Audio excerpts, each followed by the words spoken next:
반갑습니다. 비전 바이블 아카데미를 통해서 이 사사기 룻기 읽기 클래스에 함께 하시는 모든 분들을 진심으로 환영합니다. 본 영상은요, 시작하기에 앞서서 간단한 오리엔테이션으로 나누게 될 이야기입니다. 이번 사사기 룻기 읽기 클래스는 이익상 목사님께서 지으신 내가 왕이었습니다 라는 책의 내용을 정리해서 전달드리게 됩니다. 이미 책을 사서 읽으신 분들도 있을 거예요. 꽤 유명한 책이거든요. 만약 읽으셨다면 책의 내용을 한 번 더 반복 학습한다 라고 생각하시면 될 것 같아요. 혹여라도 책을 읽기에 시간이 부족하신 분들은 책 내용을 이렇게 한번 배워본다 라는 정도로 생각하시면 좋을 것 같습니다. 책이 정말 잘 나왔어요. 그래서 책 내용에 충실하게 전달드릴 예정입니다. 다르게 말씀드리면 책 내용이 전부라는 거예요. 자, 그럼 이제 간단하게 오리엔테이션을 진행하겠습니다. 일단 수업은 매회 60분으로 진행됩니다. 영상으로 진행되기 때문에 여러분 궁금한 점이 있으셔도 질문을 그 자리에서 하실 수는 없어요. 개별적으로 따로 해주신다면 성실하게 준비해서 답변을 드리겠습니다. 또한 매주 과제가 있습니다. 매주 과제는 해당 주차에 해당하는 사사기 룻기 말씀을 읽어 오시는 거예요. 이 짧은 시간에 내용을 전달하다 보면 시간의 효율적인 사용이 필요합니다. 본문의 내용을 먼저 한 주간 천천히 읽어 오셔서 강의를 들으신다면 훨씬 더 시간이 절약될 거다라고 생각해요. 자, 이제 사사기 내용의 이해를 돕는 시간을 좀 가져보겠습니다. 사사기를 설명하면 이렇게 하면 될 것 같아요. 모두 스스로 왕이 되려 했던 우리의 이야기.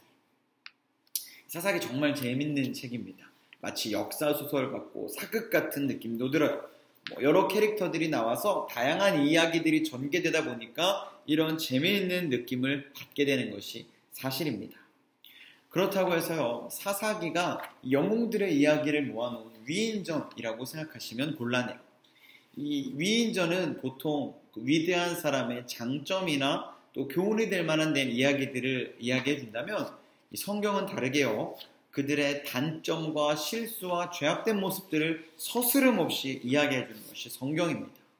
그러다 보니까 이 성경은 위인전이라고 보기는 어려워요.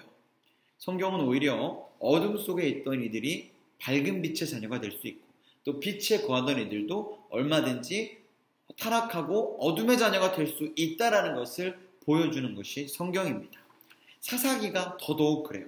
하나님의 공동체인 이스라엘이 얼마나 어두운 길을 택하고 걸었는지를 적나라하게 고발하고 있습니다. 그래서 어릴 때 듣던 성경 공부나 공과 공부와는 조금 다른 느낌을 받으실 수도 있어요. 자, 이제 사사기에 대해 간략히 살펴보겠습니다. 사사기는요, 분류를 하자면 성경 안에서 역사서라고 생각하기 쉽지만 사실은 전기 예언서에 속합니다. 이런 전기 예언서에 속하는 책이 몇 가지 더 있어요. 사사기, 여호수아, 사무엘, 열왕기. 이 전기 예언서란 이름으로 분류되어 있는데 이것은 유대인들의 역사 관점이 드러나는 겁니다. 유대인들은요, 역사를 그냥 사실의 기록 정도라고만 생각하지 않고 오히려 과거를 통해 현재와 미래를 바라본다라는 관점을 가지고 있었어요. 그래서 그들에게 이 사사기는 역사가 아니라 예언서였다라는 겁니다. 계속해서 보자면요, 사사기의 이 저자는 많은 사람들이 그렇게 동의하고 있어요. 신명기적인 신학을 가진 역사가라고 봅니다. 이 역사가는요, 이 지혜 문학을 잘 알고 있으면서 예언자적인 전통을 가진 그 레위인 제사장이었다라고 보고 있어요. 좀 복잡한데 내용은 이렇습니다. 사사기는 사사시대에 쓰인 책이 아니에요. 오히려 남유다가 멸망하고 페르시아의 고레스의 명령으로 이스라엘이 유다가 다시 귀환하던, 그래서 다시 성전을 짓던 그 시기에 쓰였던 책이 바로 사사기라는 겁니다. 그 당시는요, 이 유다 백성들이 포로로 잡혀갔다가 이제 돌아와서 성전을 짓고 예배를 회복해야 돼요. 그런데 그들 안에 이스라엘 민족이라는 하나님의 백성이라는 정체성이 너무 많이 무너져 있었던 겁니다. 그러니까 이 저자는 어떻게 하면 그들에게 이러한 예배의 회복, 성전의 회복, 정체성의 회복을 일깨워줄 수 있을까를 고심하다가 하나님이 주신 감동을 가지고 선조들의 역사를 통해 우리의 현재를 되짚어보고 점검해보자 라는 의미에서 사사기를 기록했다라고 볼 수 있어요.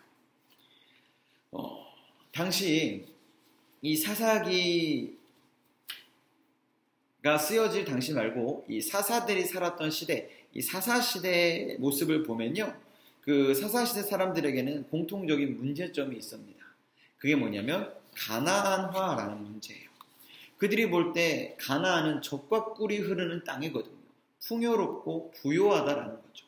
반대로 이스라엘 민족들은 애굽에서 나와서 40년 동안 광야를 유랑했습니다. 그러니까 그들이 볼 때 이 가나안은 굉장히 풍요롭고 부요하고 정착해서 안정적인 삶을 살기 때문에 그들이 볼 때는 좋아 보였다라는 거예요. 뿐만 아니라 그들의 정치 체계는 한 사람의 지도자에게 권력이 집중되어 있었습니다. 그러다 보니까 그들은 부러울 수밖에 없는 거예요. 이 이스라엘에 볼 때 가나안 사람들의 모습이.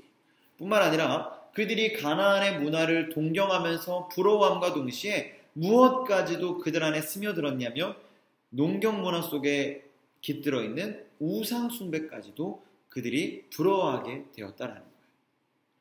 이 사사기의 저자는요, 이런 관점에서 우리가 다시 세워야 할 성전과 미래의 이스라엘 공동체의 주인이 하나님이시다라는 것을 선언해야 했기 때문에 이 사사기를 기록했던 겁니다. 하나님을 잊어버린 이스라엘 공동체 안에 하나님이 왕 되심이 회복되어야 했다라는 거예요.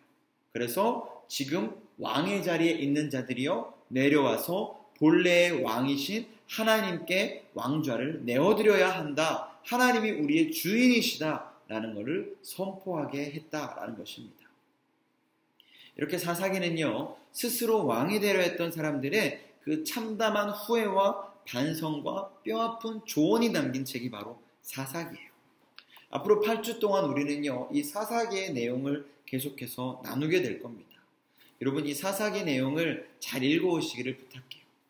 자, 이제 오리엔테이션을 정리하면서 두 가지를 부탁드립니다. 첫 번째는 여러분, 강의하는 저와 강의를 들으시는 여러분들 서로를 위해서 기도해 주시는 거예요.